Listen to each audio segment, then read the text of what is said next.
معزز سادہ اکرام اور میرے ہم مکتب دوستوں، السلام علیکم۔ میں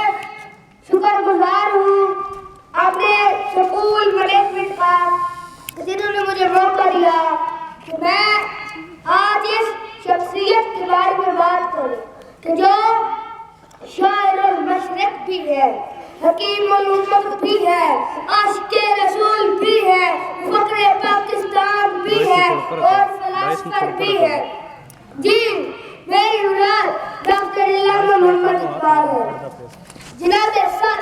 ڈاکٹر علامہ محمد اقبال نے جس زمانہ میں آنکھ کھولی اس زمانہ میں مسلمان ذلت و خواری کا شکار تھے، ہر جگہ سماج نے انہیں غلام بنایا ہوتا، وہ بدترین احساس کمتری کا شکار تھے، نوجوان مایوس اور بے عمل تھے، دین سے ان کا تعلق ٹوٹ چکا تھا۔ ایسے میں ڈاکٹر علامہ محمد اقبال نے اس صورتحال کو جانتے ہوئے نوجوان نسل کو اپنی شعر سے خواب و غفلت سے بیدار کرنے کی کوشش کی۔ وہ اپنے شاعر میں قوم کو پیغام دیتے ہیں، سبق پھر پر صداقت کا، شجاعت کا، عدالت کا، سبق پھر پر صداقت کا، شجاعت کا، عدالت کا، لیا جائے گا کام تجھ سے دنیا کی امامت کا۔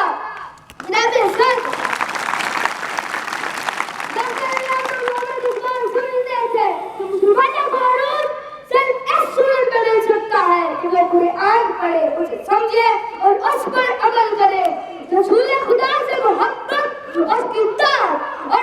فرمانبرداری کو ہر چیز پر مقدم رکھے۔ کہ محمد رفا تو نے تو ہم تیرے ہیں، کہ محمد رفا تو نے تو ہم تیرے ہیں، یہ چار چیز ہے کیا اللہ و کرم تیرے ہیں۔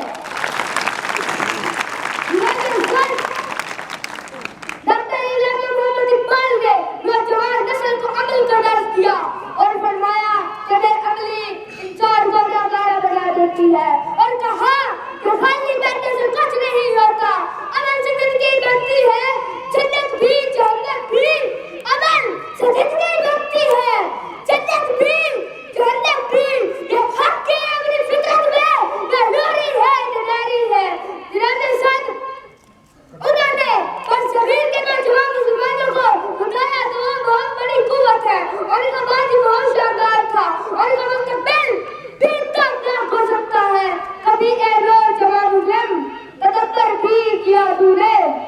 کبھی اے نوجوان مسلم تدبر بھی کیا تو نے، اور کیا کر تو کا جس کا تو ایک ٹوٹا ہوا تارا۔ جناب سر سب سے پہلے کیا میں پاکستان کو تصور اور بھی نہیں کیا کہ ہمیں پاکستان میں